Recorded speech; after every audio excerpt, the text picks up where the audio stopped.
what are your present macro calls?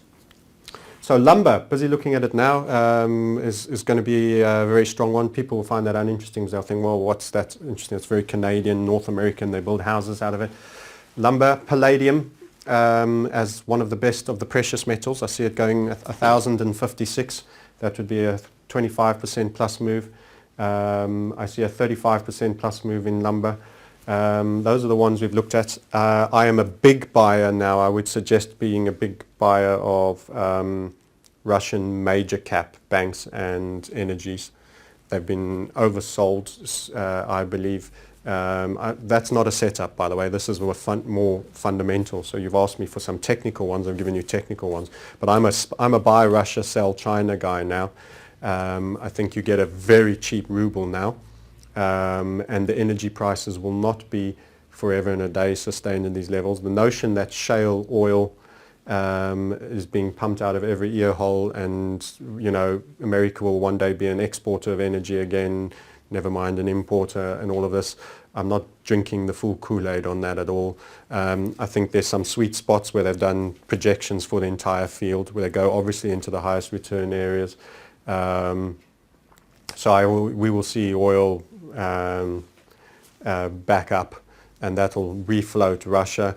We'll see gas back up. So energies we're not destined for a world of pure cheap energies just yet.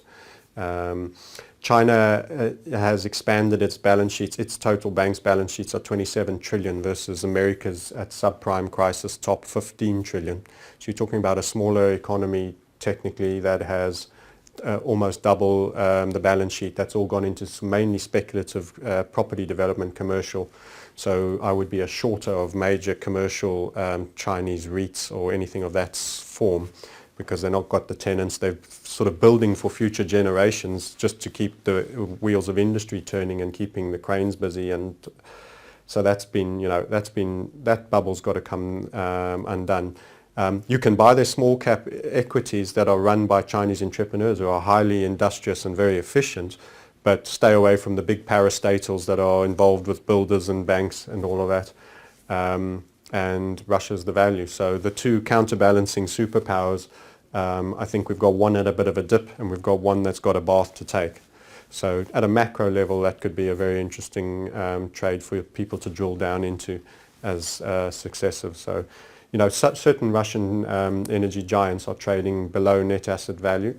That said, that can happen for a long period. It doesn't mean it's a buy, but some of them are yielding. Their yields are, their share price is 2.5 times their yields.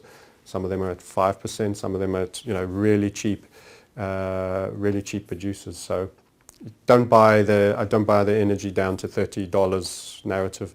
There's always momentum chasing. I had this with the USD yen. I remember we had a spike down. I called for 71. I said it'll rally after that. We'll have made a downside. Everyone else was just responding as the yen was chasing, and they were calling. It was all about who would throw out a lower number. They missed the trade. The geometry had been met. You can expect it to stall slowly and possibly even reverse.